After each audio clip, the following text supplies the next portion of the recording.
Баршаңызға сәлем достар. Түш.ру каналына қош келдіңіздер. Каналымызға тіркеліп, бізге қолдау білдіріп жатқандарыңызға үлкен рахмет. Егер тіркелмеген болсаңыз, подписация дегенді басып, артынан қоңырауды басып қойыңыз.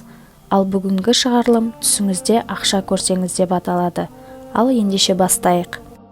Егер түсіңізде қайтыс болған адамның сізге ақша беріп жатқанын көрсеңіз, ол адам жасай алмай кеткен істі сіз жалғастыратын боласыз дегенді білдіреді.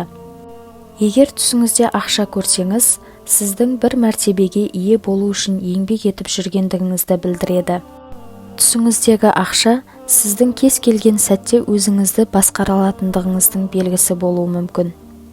Егер түсіңізде ақша көрсеңіз, сіздің сол ақша үшін біраз адаммен ренжіскеніңізді білдіреді. Егер түсіңіздегі ақшаның түсі қызыл болса, сіздің діндар адам екендігіңізді білдіреді. Егер түсіңізде үйіңізге көп ақша алып келсеңіз, онда шынымен де көп ақша табатындығыңызды білдіреді.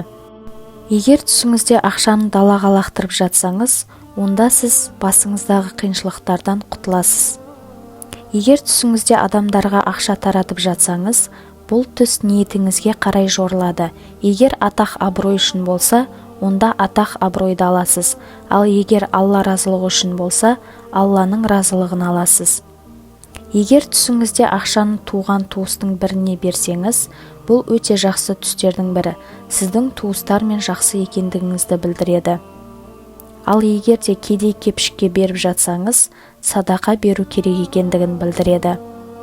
Егер түсіңізде қайтыс болған адамға ақша беріп жатсаңыз, сіздің ол адамның алдында қарызыңыз бар екендігін білдіреді.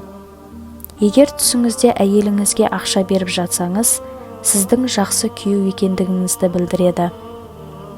Егер түсіңізде қайтыс болған адамнан ақша алсаңыз, сіздің қаржылай қиындықтарға тап болатындығыңызды білдіреді. Достар, егер видеомыз ұнаған болса, лайк басып комментарий қалдыра кетіңіз. Сау болыңыздар.